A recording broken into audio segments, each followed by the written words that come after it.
So let's talk about Washington. The Washington football team beat the Philadelphia Eagles. The Philadelphia Eagles, with this rich tradition and all, the Washington football team won.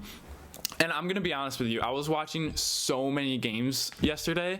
This was not one of them. This was not one of the games in my rotation until I saw the score in the fourth quarter. And I was like, what's going on? So I flipped it on and it was a part of my rotation. I watched the whole fourth quarter. I dove into the highlights. I was rewatching all these plays. I dove into the statistics. And this game blows my mind, kind of. If I told you that the Eagles were up 17-0, Wentz had 270 yards passing, 2 touchdowns, and they didn't have any huge pieces missing. They had a lot of people back, actually, from last year.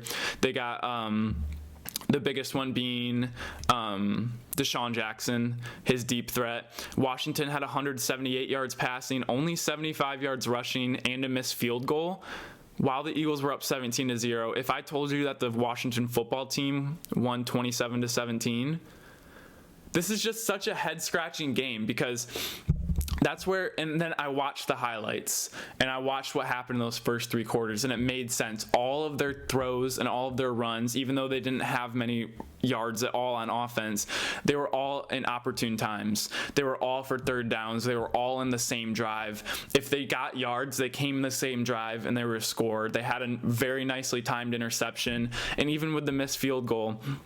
And I saw Haskins put up 62 points on a very good Michigan team, the number 1 defensive team in the nation. So don't tell me he doesn't have potential, or he doesn't like he can't throw the ball. This guy can fling it around like nobody else. He has a very strong arm. He's gonna get better and better as time goes. But I don't want you to guys do 2 things. I don't want you to say that the Eagles season is over and the Eagles are trash. I don't want you to say the Washington football team is gonna make the playoffs. They're not a very good team. Chase Young had a good game. So I don't want you guys to bandwagon either team, good or bad. Don't change your fantasy team. Don't drop Lamar Jackson for Dwayne Haskins because he's up next. I just don't think that's going to happen. This is a very strange game.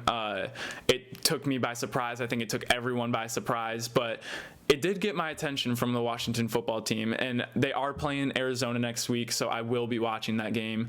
Very excited to see. And very quickly, the next game I want to talk about is the Detroit Lions. I don't know if you can tell, I'm not in my room in San Diego anymore. I'm back home in Michigan, so I'm a Lions fan, and it was just another stupid Lions game. We were up the entire game, up big. We were up like 23-6. I was like, great, it's the Bears. We should win this. Stafford's back. Amazing. Blow the entire lead. Get down 4.